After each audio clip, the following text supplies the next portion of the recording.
Matt Sitter here, CEO of AFN.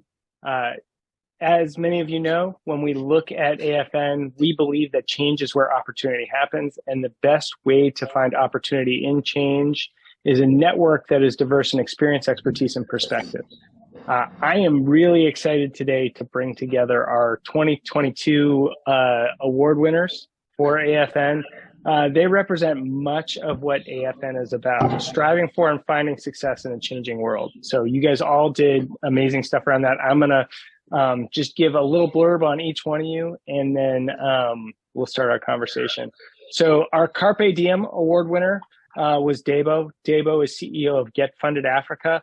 They connect entrepreneurs, investors, strategic partners, and governments to advance entrepreneurship within Africa.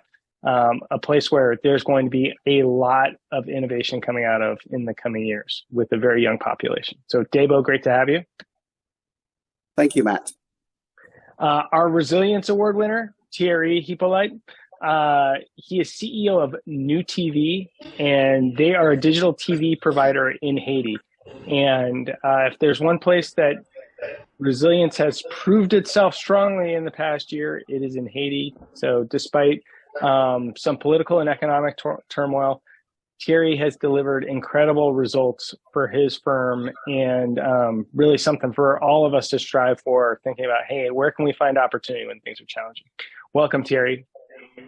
Thank you, Matt. And finally, Scott Drossos. Scott is CEO of Apogee. They're a tech services provider for higher education, and Scott won our Leader of the Future Award. And really, this is all about how is he engaging both his team and stakeholders in making sure that they are delivering the best product possible to have great outcomes. So welcome, Scott. Thanks, man. Honored to be here. All right, good stuff. So just maybe to start out and thinking about some of the challenges that we face along the way, what's one significant challenge that you faced and overcame, or conversely, did it change the course of something that you were thinking about? Let's go to you first, Scott. What's one of these big challenges that you faced? Well, like a lot of leaders in running businesses, you encounter challenges all day long in different ways, and some are more significant than others. I think, when you look at a business that's maybe been flat or struggled to grow, and that was my charge coming in, and historically I've had similar experiences in helping to move businesses who are stuck for whatever reason, and so when you're taking on that challenge and trying to understand what's the capacity and potential of the business, what's the legacy foundation of the business, what I found historically is there's often a lot of good there already. So it's about not trying to preserve that and then figure out what's missing. What are the missing ingredients? Some of that is specific in terms of tactics. Other opportunities arise, like where might the portfolio of the businesses I've served, mostly technology services, I often look for what's the incremental potential of the business to expand itself, and so had a fair amount of success in doing that, digging into our what's driving our pipeline, what's driving demand. How satisfied are our clients, and starting to measure, things like NPS with our clients and likely to renew kind of measures. And the combination of all those things has allowed me to have some success where I've been given the opportunity to lead, both where I'm at today in Apogee and other places. And I've always found that it can often be done with with not a lot of capital, so it's often you're required to come in and figure out how do you take the current recipe and kind of rework it, and then drive the different outcomes with a lot of the same ingredients. And so that's, I think, from my perspective, it is about, typical CEO stuff in terms of looking at culture, looking at, the way we're making decisions and process improvements, and trying to impact all of those things, and sort of altering the vision And by doing so, in that sort of shifted orientation, you're able to impact the trajectory of the business. So that's how I focused, and had success thus far. Great. Okay, perfect. Thanks, Scott. Debo, for you, tell us about one of the challenges that you or Get Funded Africa face and how you're working to overcome it. Well, it's good that you said how we're working to overcome it because it's an ongoing problem. As you know, in Africa, what we're focusing on primarily is the challenge as it relates to access to finance. And with issues globally in terms of, in fact, some people say there's a VC winter or there's an investment winter out there. With that chill taking place globally, then more of how can we then support startups, particularly those from the African continent or with African founders? How can we actually support them during this winter? What are the opportunities that are out there and that are evolving to actually help them in terms of finance? In the US, there are some challenges, especially with the banks that support startups. So the likes of LVB, Silicon Valley Bank, for example. And surprisingly, or maybe not so surprisingly, there are many African startups that have accounts with, banks like SVB. Now that got sorted very quickly, but just that, disruption and the threat of potential issues and that whole access to funding is something that we're continuously working on. So one of the things that we've said, hey, look, access to finance also means, to something Scott said, having better processes and being leaner, meaner, more efficient, because revenue is also part of how you finance your business. And so we're now trying to go into a lot of things that help startups to fine-tune their business models, be better in what they do and things like that. So it's an ongoing problem, but it's brought about a lot of innovation, and which I think is very good. Great. And maybe just to put a fine point on it, I am seeing more and more VCs that focus on Africa as part of their portfolio. How do you see that growing in the coming years? What's going to drive people into investing more in Africa? I kind of think it's in everyone's best interest. So currently, the 50 plus countries on the African continent have a GDP of about $2.5 trillion. If many of the SMEs and startups actually take advantage of digitization opportunities and all, very low bar is for the GDP to triple.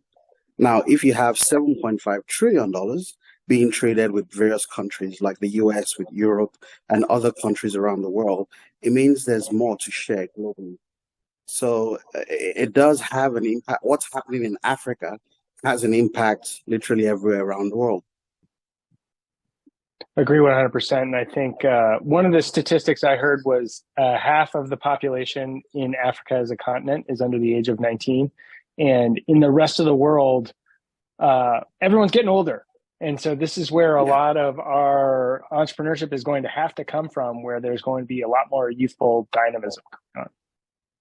That is correct. 50% under the age of 19, about 65% under the age of 25. So it just says a lot of workers. The World Bank estimates that a majority of the people who would be working globally by 2050, 2060 would actually come from the African continent. And so a lot of the stuff that we do, we bear in mind that this is actually what's going to drive a global future, a more inclusive future for everyone. So what happens in the US affects Africa, what happens in Africa affects Asia, and vice versa. So I guess this is why we do what we focus on the youth as well. Excellent. Excellent. Thierry, all right, you won the Resilience Award for us. Obviously, you've got some stories about challenges overcome. What's one of the things that you can tell us about challenges that you've overcome within your career or as CEO of nuTV? Well, thank you, man. I think I was listening to stories from both Scott and Debo and how inspiring they are. And we have a lot of similarities, where part of the world that you are, in terms of, what you have in terms of challenges and opportunities. Financing and, investment is a big challenge in Haiti as much as it is in Africa. And also just being able to manage when you come into a company, understanding what is the previous winning formula and what has caused it not to continue helping the business thrive, and seeing how you can adjust your formula to it, just as Scott mentioned, is actually one of the key challenges that I had when I came into nuTV. And chiming into that also is one of the things that I've learned and I've grown to improve, and also is being able to better my stakeholder management skills, because it's not only when you get to the CEO portion. And I remember one of my mentors, who was CEO of a big telecom in Haiti, had told me that it gets very political once you get into that CEO position. But you're not only looking at the stakeholder from your boss, your shareholders, the board, but also the customer, the employees, the suppliers, the indirect people that are working towards you. So that is being able to manage that and being a unified vision around what the company wants to achieve, around very specific targets, objectives, milestones, and deliverables, and just refocusing everybody on what's the most important thing, which is actually the customer, which drives revenue. So I think that at itself is the continuous challenge that everybody in the CEO had. I had it at my first day when, it was kind of a hot potato where everybody was, trying to point the finger and blame, okay, this didn't happen because of you. You had to say, okay, let's calm down. It's no one's fault. It's everybody is a challenge to get this better. So that's one of my key challenges as CEO. All right. So revenue's come up a couple times already. So saying like, hey, revenue might cure some of the ills around getting funding. It's the best kind of funding that you can get out there. Getting access to revenue and thinking about the customer is one of the most important things that's there. And so thinking about like, all right, so that's a core principle that we're thinking about. How do we make sure that we're actually driving things for the customer? There are a lot of different ways that leaders can be successful. And I have no doubt that all of you lead in different ways that are accentuating your strengths and bringing those out in the best way possible. When we think about what some of the key characteristics that you believe are important to be able to lead an organization now, what might they be? And maybe starting with you, Debo, what do you think are some of those key things that you've got to be thinking about as a leader of an organization? I think maybe it's the period, but for me, I think a key one is empathy. It's being able to understand what other people are going through, and then being able to find solutions for those problems. Empathy requires you to attempt to walk in another person's shoes. There's this proverb here on the African continent that it's the person who's wearing the shoes and who's walking that knows where it pinches, right? It's when you're wearing the shoes that you actually know, hey, this is a problem and all that. So it's good to know where it pinches, but sometimes you also need, I love what Scott said earlier on, you also need someone who can actually also take an outsider look inside and actually see, hey, what are those things that need to be changed and moved around or moved about in order to achieve the overall goals? So for me, empathy is very key, because if you care about, your customers and care enough about the challenges that they're facing and care enough about the solutions that you're providing every single day, you will try to go above and beyond in working with the various levers out there. So those levers could be your colleagues at work, they could be, the government, whatever it is. With empathy, you kind of like continue to strive forward to continue to solve problems, irrespective of the challenges that face you. So that would be my key one. I think that's great. And, I think one of the things that we see so often is that CEOs have to be great communicators. And you communicate not to just get a message out, but to be understood.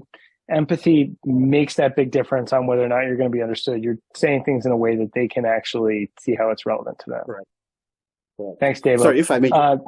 Yeah, please. Scott. Just that, because, to communicate, you have to be very, very clear. And to be clear, you have to speak the language of the person that you're talking to. So if you're speaking just your own language, it's difficult for the other people. But with empathy, you really then learn how to speak their language and communicate effectively. Sorry, I just have to jump in with that. No, it's great. And, I can't remember the exact phrase. I was actually talking to a CEO in Africa quite a while ago, and I think it was a Zulu phrase that it means I see you. And really, it is about this idea that not just like I physically see you, but I'm seeing what's behind you as well. And that always really resonated for me.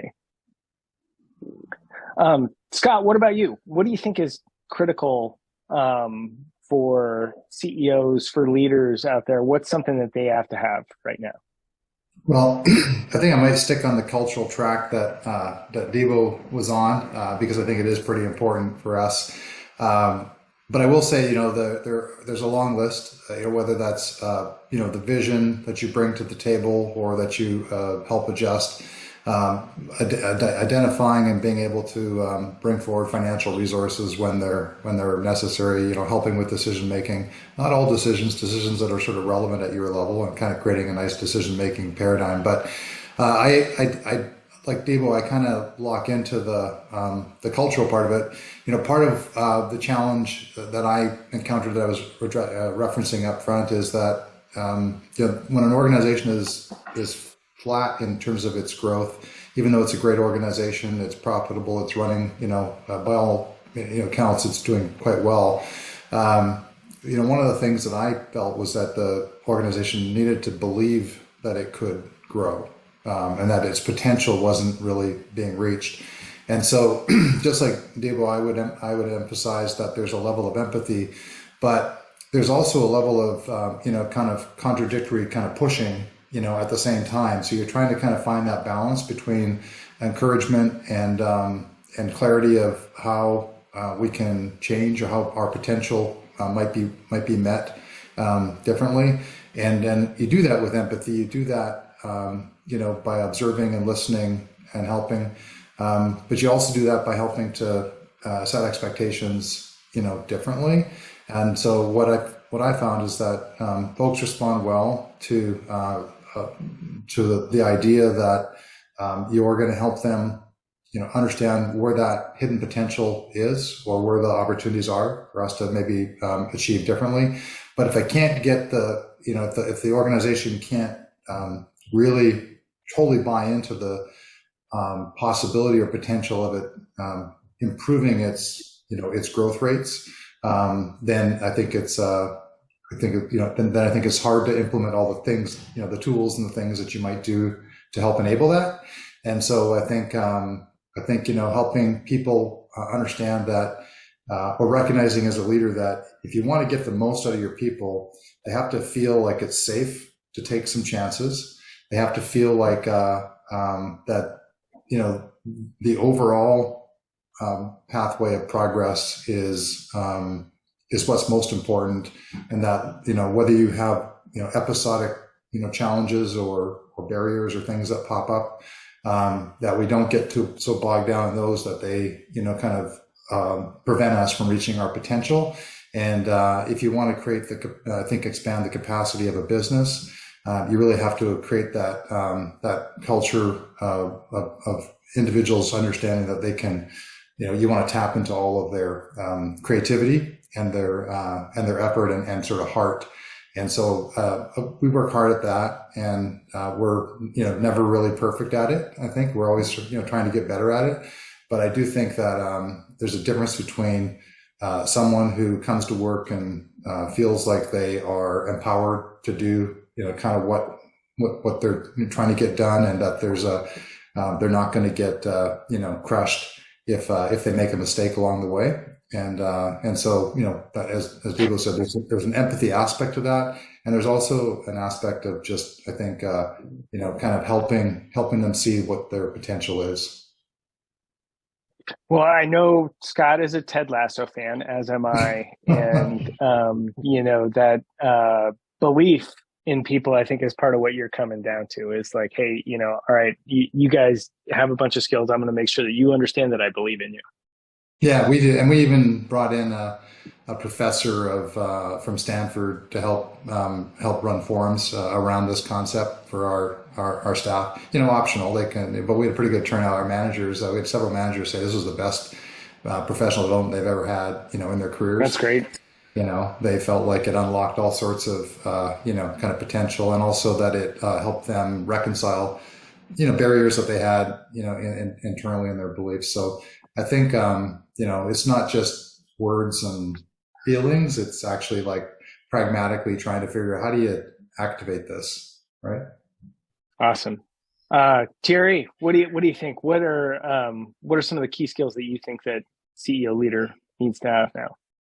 Well, I think Debo and Scott put it very well, and I'm just going to maybe either reword it into my phrase. I think two words come to mind is drive and curiosity. One of the things that's extremely important is that, not only are you as the leader driving the organization, but also you have people that drive with you, and having that empathy, like people said, to be able to, get everybody on board and care enough for them, for their success, so that they can care enough for you and for the organization's success. And I'm part of nuTV is part of a larger group. And when you have a group and, you're a small entity within, a lot of other entities, everybody's kind of fighting to have their place in the seat. So you as a CEO are fighting with other CEOs within that group to have your word. So imagine how the employees feel. So making them understand that you believe in them and they count, what they're doing has value, not only for them, but for the organization as a whole and for the customers, and they do make a difference. That creates that, that sense of drive, that culture of curiosity of, okay, let's try something new, let's be creative, let's be innovative. What if we do that? And one of the things that I also try to do is that I don't take the decision making as, my own that's the only thing, my own stick to drive. It is something that, it is also shared within the team. Okay, what do you think? How do we do this better? Work on something and present it to us next week. So they actually have homework also to come. And if it doesn't work out, or if it's not good enough, they don't feel like, we're going to judge or we're going to pound it. They feel like, it is part of the normal process of, improving, continuous improvement of the organization to not only reach, but, grow continuously throughout the potential. Great. Yeah. So the two words that I heard from you that really resonate is drive and curiosity. I think that curiosity is so important to the empathy that Debo mentioned, and that drive, people knowing that you're actually trying to move the whole organization forward and that you've got their back as well, I think is great. And it seems like that's really consistent across all you guys. So you guys all know I am a network nerd. I like thinking about networks, how they operate, things like that. I'm curious about how networks have played a role in your own career success and how you're developing. And so Thierry, just thinking about like how have you thought about your own network and how has that helped you succeed? I know you brought up a mentor before, but tell us a little bit more about how you think about networks. Well, I'm going to be very super honest with you guys. I am the introvert and the guy who is at the corner at the ballroom table. But what I figured is that at the end of the day, if you're curious enough to want to learn about someone else and for them to want to learn about you, you actually kind of develop that sense of networking. It's not just a superficial work the crowd at the cocktails, but it's actually building connections with people, real connections that actually bring value a win-win value for you and for them in terms of expertise, in terms of knowledge, in terms of idea sharing, and you know what, and creative thinking. So that for me has always been the key. And for me, when I look at networking, I don't look at it as a, oh my God, I have to, there's a big crowd, I have to go work. But no, it's more like, okay, hey, I'm curious to know what you're doing. How is that going? And throughout my career, that has helped me to grow, get new opportunities, new positions, new offers, new deals, new customers, new projects. So that kind of developed itself into kind of its own little beast within my introvert world. No, I think that's awesome because I think, if you're an introvert, the fact that you're like, oh, I've got to go out and meet people, that doesn't sound like fun at all. But if you reframed it towards like, hey, how can I be intellectually curious for folks? How can I use this as a learning opportunity? That motivating you, I think, is a great way to think about it. Debo, how about you? How has developing your network, building your network played a role in your success? So like most people, when you hear network, it's the image that comes to mind is schmoozing and trying to, talk to so many people and all that.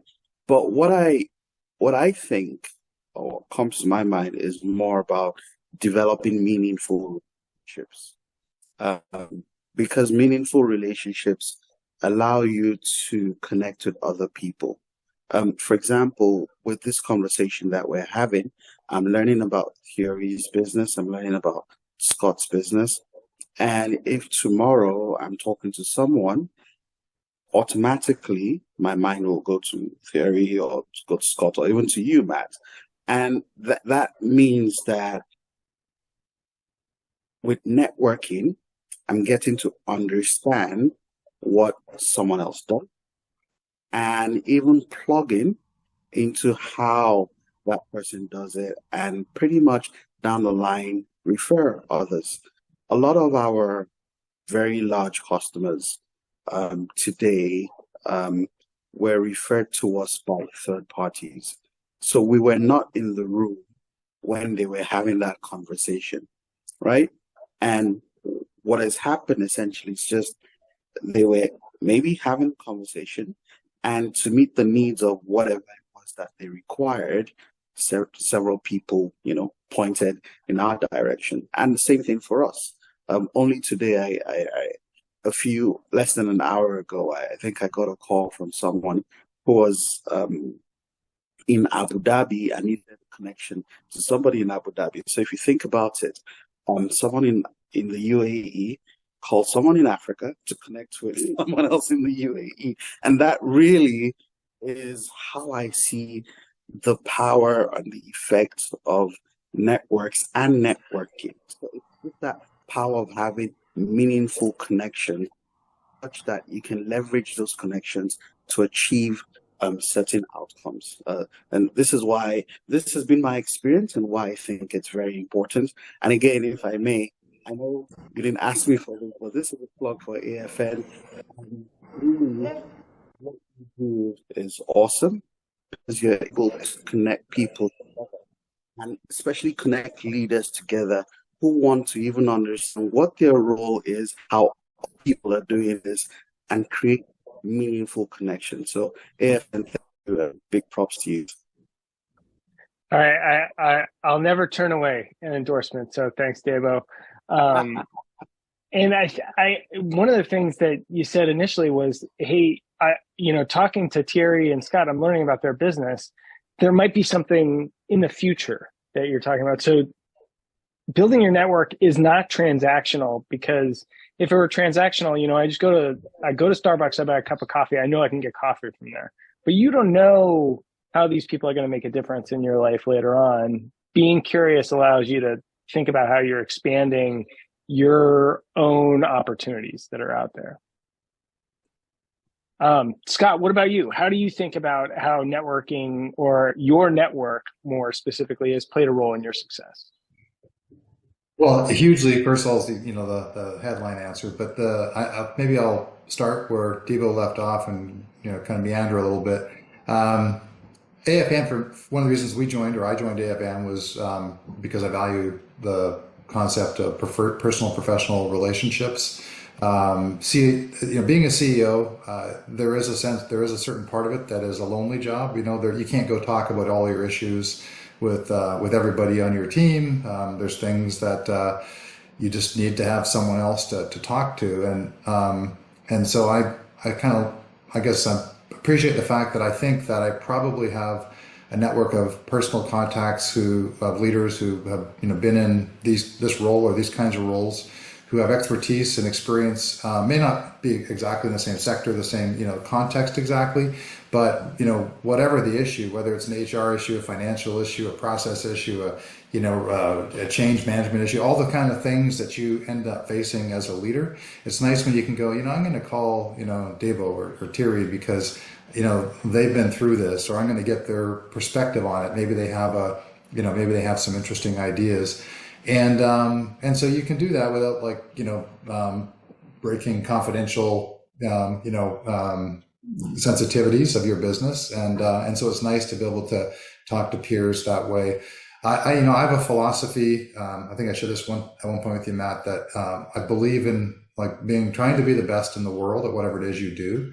That can be your business, and your business might be just a local business. It might be, a regional business. It might be a global business. But I think I try to encourage folks to, that when we're driving and growing our pursuit of who we are, like what you stand for, that we should aim to stand to try to be the best in the world at what we do.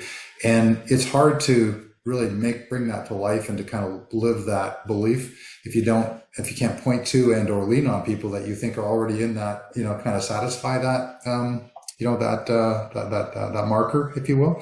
So I'm often attracted to, people that are really uniquely doing something exceptional in their particular, whatever it is they're doing, and then leaning on them to figure out what that is. And so I feel like I've benefited enormously from different relationships and what I would say, experts in their own rights, and trying to bring some portion of that into, my both the businesses that I've been leading and also my own sort of leadership style. Great. And so I will definitely echo the fact that the CEO job can be a lonely one. People think that you're the boss. The reality is you got lots of bosses. You got your board, you got your employees, you got your customers. They all want you to be doing whatever you can for them, and they don't think a lot about each other either. So your three bosses don't think about your other bosses that are out there. As we think about this idea of that lonely job of the CEO and being able to find support out there, one of the things I think that's so important for all of you is to be able to recharge your batteries, be able to refill your tank in some way. I want to understand how you go about doing that. How can you make sure that you can actually be performing in the way that you want to for these three bosses that we talked about? And maybe Thierry, starting with you, how do you refill the tank for yourself? Well, the first thing is I count on my team, on my management team, and I build a team that is not just a team where I'm the boss and they are the managers. So we are all a team.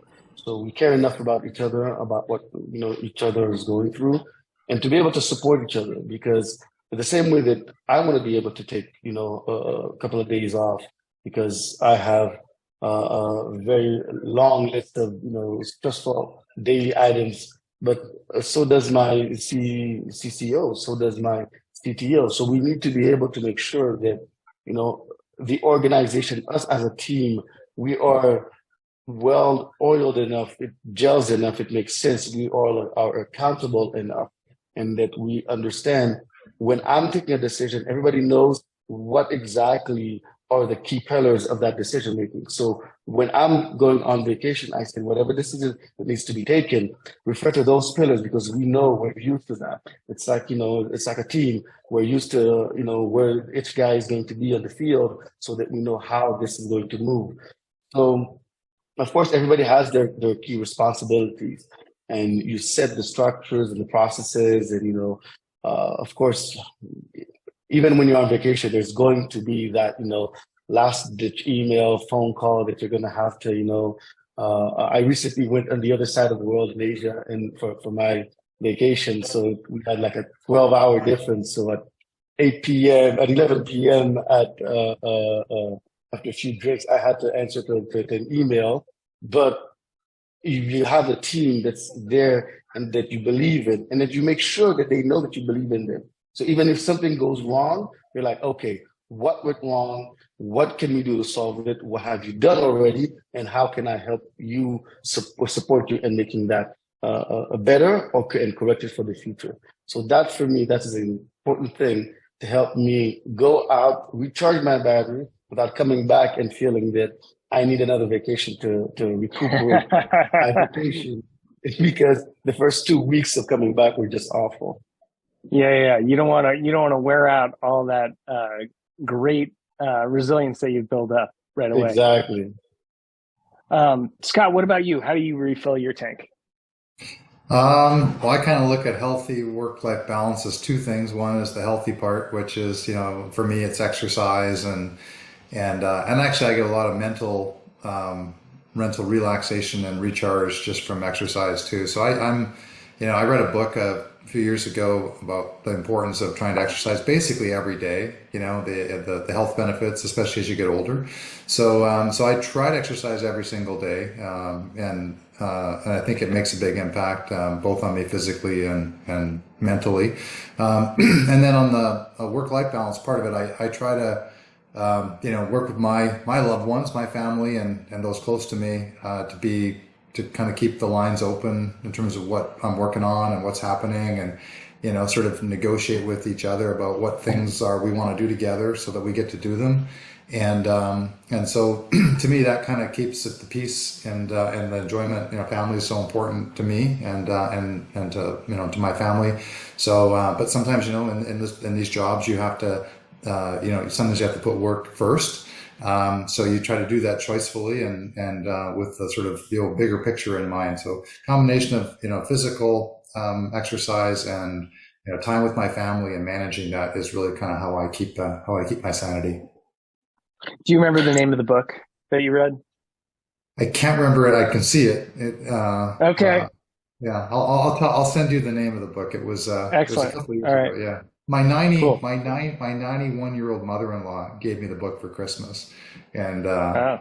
I read it. And she's an amazing woman herself. She just she keeps going like the ever-ready bunny, and she's got all her faculties. And anyway, so she gave it as a little bit of counsel, and I read it. I was like, wow, this is really helpful.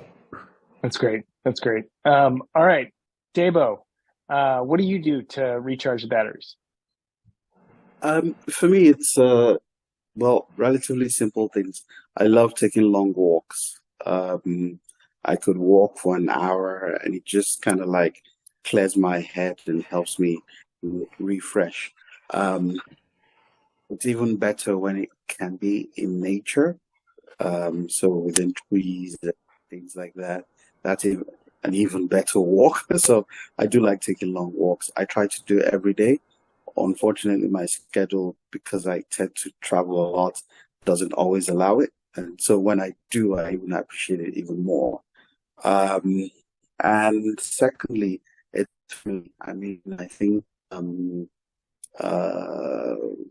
one of the reasons that we do what we do is also because of it's for us, and then also because of our and so just reconnecting with family and swapping, sharing stories, and just catching up with what's happening in each other's lives is very important. As much as as leaders, we love what we do, and work and life is almost like there's a symbiotic relationship. When it is time for us to meet our makers, we're not going to be saying, okay, where's that file? We're going to go, it's really going to be, we're going to want to be with our loved ones. So making sure that, at least trying to make sure that keep in touch and up to date with everybody is so key. Great. Well, it sounds like some of those long walks you're having to do in the airport with all the travel you're doing.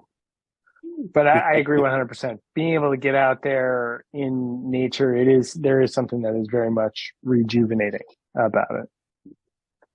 Yeah. Good deal. Nature and water. Nature and water, because I like the beaches. Nice. I think the book was Yeah. Younger Every Day. I think that's Younger what it Every was. Day. Yeah, I think All so. right. Cool. We'll look that up. Along those same lines, I think there's a great book called Spark as well, which talks about like how exercise makes a difference in your mental capacity and things like that. So, good stuff. I also want to talk about innovation a little bit. So, we're in a world of change. We all have to be helping our organizations change along with that and uncovering new ideas and opportunities. And we've talked a little bit around this in terms of, hey, how do we make sure that people know it's okay to make mistakes? How do they actually feel like they're comfortable taking initiative? Scott, how do you encourage innovation within your organization? Well, first of all, I wrapped it into our cultural values. So as I said, it was an existing business. It was a solid business, and you try to embrace the culture, but that was an aspect of our culture that I thought was something we could amplify. So I, modified the cultural values to incorporate that. Then created, kind of programmatic visibility of it. So we created, reward and recognition and celebration of people who are leading in an innovative way. So we have, Growth Mindset Awards. Actually, we just sent out the note yesterday to all the senior leadership team to get their candidates in. And then when we do that, we have, the nominator, tells the story. The recipient obviously is appreciative. We make a big deal about it. So it's just a way of showing the whole organization that we buy into it, that this is what it looks like. And by the way, it can look a lot of different ways depending on, what kind of innovation or what kind of a challenge you may take on. And then I think the other thing that we try and do to kind of walk the talk is put professional development around it. So sometimes, if you want, sometimes you've got some need to change and evolve, right, and innovate in certain areas. You may have capacity, but maybe a little light on the know-how. So you can go external and find that expertise, or you can create avenues and pathways for people in your organization to advance their careers and their knowledge bases. So I try to formalize that kind of activity. I think it helps with people's sense of worth and long-term commitment to the business, because not only are you kind of addressing a need in terms of ongoing innovation, but you're getting that kind of added hopefully the added loyalty factor of people seeing that they've got a future here that is more than just what they're doing today. So we kind of try and do those kind of things to make sure that we can drive innovation from within, but at the same time, we sometimes bring it from outside as well if we think we need the the added expertise. Great. So making people aware, hey, this is something we're going to have to do, and rewarding it when you see it, and then making it a part of their own personal development. This is how it's going to Right. influence you as the individual. That's awesome. Debo, what about yourself? How are you encouraging innovation in GetFundedAfrica? So if I may, I recall yesterday I heard something that I vigorously agreed with, and it made me also recall what we are and continue to strive for in GetFundedAfrica. And essentially, it was a reminder that when we go to school, we're rewarded for not making mistakes. But the outside school life, we're rewarded for actually making mistakes and then finding solutions. And so it's always been part of trying to infuse into the culture. We have this literally written on our walls that it's okay to make mistakes. And it's from mistakes that we actually learn. Let's not make foolish mistakes, but nothing is silly. Nothing is off the table. Let's be open. Let's be transparent. And when we make mistakes, let's own it and then decide how we can move on. So this is something that is on our walls, and this is, a reminder that, hey, and you would always find people have that tendency to want to be perfect. But it's always important to remind everyone, and I also try to remind myself that I am not perfect either. I will make some mistakes. I have made mistakes, but those mistakes have helped me to learn even more. And it just goes back to the whole point about innovation. Innovation is just finding ways to do things better on a consistent basis. And so to do things better, it's part of the process to break things sometimes in order to get it done. So this is what I think on that question. Excellent. I think that's great. Thierry, what about you? How are you encouraging innovation? I think I'm one of the key things that I try to do with my team a lot. I don't do the awards thing, which I think is actually a great idea for the innovation portion, but I will also always have, at least on a quarterly basis, an innovation challenge with the team. Okay, what are we going to do? What are we going to tackle more this quarter? What are we going to do differently? What are we going to improve? Whether it be within our HR processes, within our sales activities, within our commercial arena, our technical item. I always sit down with the team at a certain point in time and say, okay, this quarter, what are we going to do in terms of, innovation? And trying to pick up a leader, a champion, and create a small team and say, okay, this team is going to have our support. It can be just 3 people, and doesn't need to be within the management team. It'll be within the receptionist, the sales agent, and the supervisor. And okay, you guys sit down, think about it, give us some ideas. It doesn't need to be great, like you said. It doesn't need to be perfect. We'll improve it. And even sometimes if I feel that need, that fatherly need to go and rush and say, okay, no, do this instead, I try to refrain myself and let them learn, let them make their own things and let them grow. And I've discovered that, there's a natural maturing that happens within the organization and within the people. Is that what they've brought to me, the same group of people, what they brought to me last year, that same group of people last quarter, but something absolutely different and much more mature. So it does take a longer process, but the value is absolutely tremendous. Well, I think something important there is innovation is a team sport. You're actually, no one's coming up with the challenge and the solution all on their own. Yeah. And you guys are all trying to say, hey, this is part of how we're thinking about this together. One of my favorite quotes, I think it was Mark Twain that said it. He said, there's no such thing as an original idea. I can buy into that, but there's infinite combinations of ideas, right? And so we're just stacking them up in different ways. All right, one of the things I wanted to make sure that we hit in our brief time that's remaining is looking around the corner. What's coming up next? What do you think is a big opportunity or challenge that you and your peers are needing to think about for the future and those opportunities out there? Debo, we'll go to you first. Sure. From our side, we're in the technology space, and AI is a big talking point right now. And it's not just AI for AI's sake.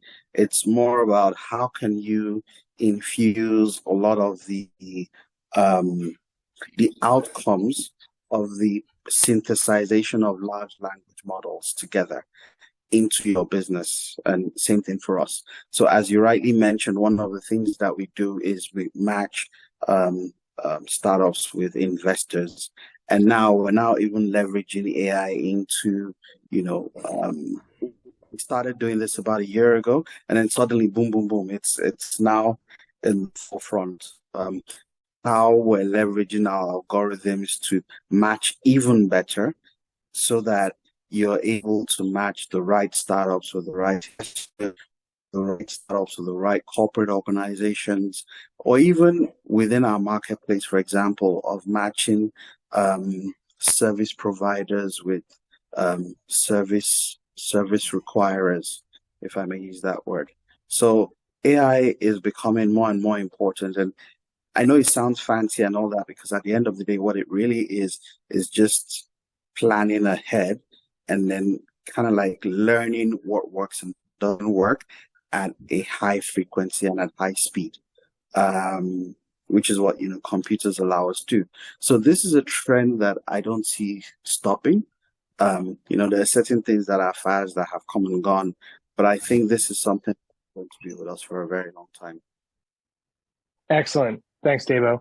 Thierry, what do you think? What do we need to be thinking about as an opportunity or challenge that's around the corner?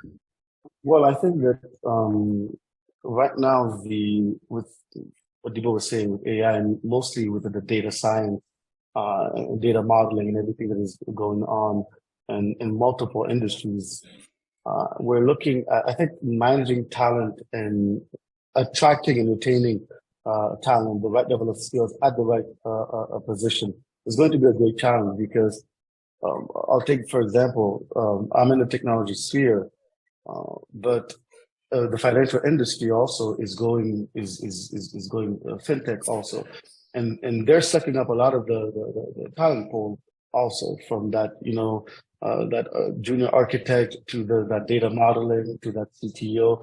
They have the same, if not much more complex talent requirements that my industry has. Same with the medical industry. So being able to attract the proper talent, manage your talent properly, retain that, and help it grow, continuously having that pool of knowledge, not only just going out to the market and overpaying for a high-skilled person, but also harnessing that talent within your organization, and whatever geography it is, because we are in a global landscape. So it can be from someone from Dubai to Argentina to Toronto, Vancouver, anywhere. It's really, that's for me is one of the key aspects of our future challenges in the CEO.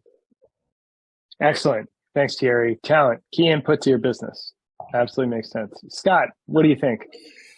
Well, this is a big topic, this question. And, I guess how I would respond to it is, first at a macro level, post-COVID, there's a lot of pressures that, or a lot of realities that changed, right? So whether that's virtual work, whether that's and embracing the concept of virtual or hybrid workforces and all that entails, that means that all of a sudden, your access to talent actually can be much broader, right? So there's opportunities maybe to think differently than we have historically, and there's benefits of that, right? Both in terms of the size of the work pool, potentially the cost of the work pool, but then there's other pressures, that we're dealing with, like that are more not really COVID centric. COVID might have been the trigger, but higher inflation, it means expenses have kind of, costs have gone up. Access to capital is more expensive. All of those kind of variables. When I think about at least in the next few years, trying to anticipate, kind of how does that impact our strategy and how should we be thinking about that? With kind of bringing it a little closer to home. From my standpoint, we're focused on trying to widen the moat of our business, and at the same time sharpen the saw of the legacy business. So try to be as effective and efficient at continuing to delight and win and satisfy our customers in the ways that we've delivered them. But recognizing that if we don't incrementally evolve and leverage our baseline of business to do more things for our customers, we're missing opportunities. So that's a big focus. And then I just, one of the things that Debo said right at the beginning of this interview was about the age, the percentage of young people in Africa. We're suffering from the reverse issue in the U.S. We actually are projecting reductions in higher education enrollment for the first time in decades. And so I was thinking, as I was listening to you, Debo, I wonder if there's an opportunity there for the excess capacity that we have for educating citizens in the U.S. to somehow be matched to this massive workforce that's coming to market in on that continent. So that was a bit of an epiphany for me when you went through that, because I'm literally thinking of the exact reverse issue from a business leader's perspective of planning our core market and what to do about it. Doesn't mean, education is going away anytime soon. That's not what the risk is, but it does mean that the size of the pie in the U.S. at least is getting a little smaller, a little more competitive. And then if you add things like you were mentioning, Thierry, AI and the other sort of disruptive forces that go with it, and the concept that students don't believe they all have to physically go to college necessarily, there's all sorts of variables that make the target for what we're trying to do differently or different than it was, and so there's risk, right, that comes with some of those bets you have to make as a business. Excellent. Well, thanks to you guys. I am extraordinarily privileged to be able to hear about some of the things that you all are thinking about, some of your best ideas. Really was a privilege for AFN as well to celebrate you guys in 2022 for your efforts. So thanks so much, and really looking forward to talking to all of you again soon. And obviously, I think if our extended network, if anyone wants to talk to you, I'm assuming that we could hook them up with you. Is that a fair statement? Absolutely. All right. Absolutely. And thanks. I know I speak for this really humbled and honored for the both the nomination and the award. I said before, I'm not sure I'm worthy, but I can certainly see that Thierry and Debo are. So I really appreciate a chance to meet you guys, and hopefully someday we'll meet in person. Well, that's why we shouldn't give awards to ourselves. It's really hard to determine if you're worthy. Someone else can figure it out. Totally agree, and thanks, Scott, and AFN. Betsy has been awesome. It's very, for me personally. I mean, I was surprised. I think surprised was the word about even being nominated. Who cares what's happening over there on the other side of the pond, as they say. And not only were we nominated and then actually won the award, and so. Many thanks. From my side, I've always said it's about the keen eye and the fact that you're able to bring us together. I've learned a lot from Scott today. I've learned a lot from Thierry today. And naturally, I would be ask a few questions down there, because that literally is what it's about, being able to learn from each other and being able to take some of the advice and even the things that we don't know, we can actually learn from each other. So this has been awesome. Thank you so much, Matt and team.